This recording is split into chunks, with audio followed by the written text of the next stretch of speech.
ఏపీలో డయేరియా విజృంభిస్తుంది. ఇప్పటికే రాష్ట్ర వ్యాప్తంగా డయేరియాతో 10 మంది మృతి కలకలం రేపుతుంది. ఎన్టీఆర్, కాకినాడ, నంద్యాల జిల్లాలో డయేరియా బారిన పడి చనిపోయారు. ఆ 3 జిల్లాల్లో 85 మందికి పైగా డయేరియా బాధితులు ఉన్నట్టు వైద్య వర్గాల ద్వారా తెలుస్తోంది. విజయవాడ నగరంలోనూ డయేరియా బాధితులున్నారు. తాగునీరు కలుషితమైందని ఫిర్యాదులు చేసినా అధికారులు పట్టించుకోలేదని ప్రజలు ఆవేదన వ్యక్తం చేస్తున్నారు.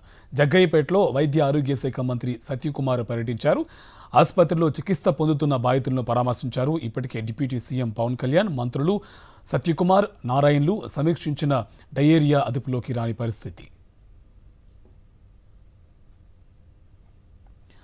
పల్నాడు జిల్లా దాచేపల్లి మండలం కేసానుపల్లిలో డయేరియా విజృంభిస్తుంది. కలుషిత నీళ్లు తాగడంతో గ్రామంలో 15 మంది అస్వస్థతకు గురయ్యారు. వెంటనే వారిని ఆసుపత్రికి తరలించడంతో 11 మంది డయేరియా బారిన పడ్డారని వైద్యులు తెలిపారు. డయేరియాతో బాధపడుతున్న 11 మందికి ప్రైవేట్ హాస్పిటల్లో చికిత్స అందిస్తున్నారు. కేసానుపల్లిలో వైద్య ఆరోగ్య శాఖ సిబ్బంది పర్యటించి హెల్త్ క్యాంపులను ఏర్పాటు చేశారు. తాగునీరు పట్ల ప్రజలు అప్రమత్తంగా ఉండాలని వైద్యులు సూచిస్తున్నారు. డయేరియాతో బాధపడుతున్న వారికి మెరుగైన వైద్యం అందిస్తున్నామని వెల్లడించారు. దీనికి సంబంధించి మరింత సమాచారం మా కరెస్పాండెంట్ అశోక్ మనకి ఫోన్ లైన్ అప్డేట్స్ అందిస్తారు. అశోక్, అప్డేట్స్ ఏంటి?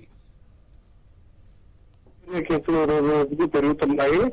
గురజాల నియోజకవర్గానికి సంబంధించి దాచేపల్లి మండలం కేసానిపల్లిలో 2 రోజుల క్రితం కలుషిత మంచినీళ్లు తాగి 15 మంది అస్వస్థకు గురయ్యారు. వాళ్ళు వెంటనే హాస్పిటల్ తరలించారు.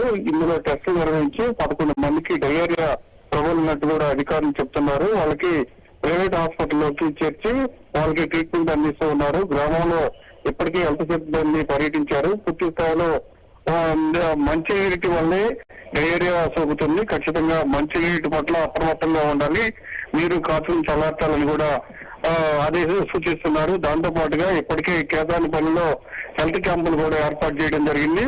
మరొక 5 కేసులు కొత్తగా వచ్చినట్లు కూడా అధికారులు గుర్తించారు. వాళ్ళు కూడా హాస్పిటల్కి తరలించి బెటర్ ట్రీట్మెంట్ ఇస్తూ ఉన్నారు. Right, thank you Ashok.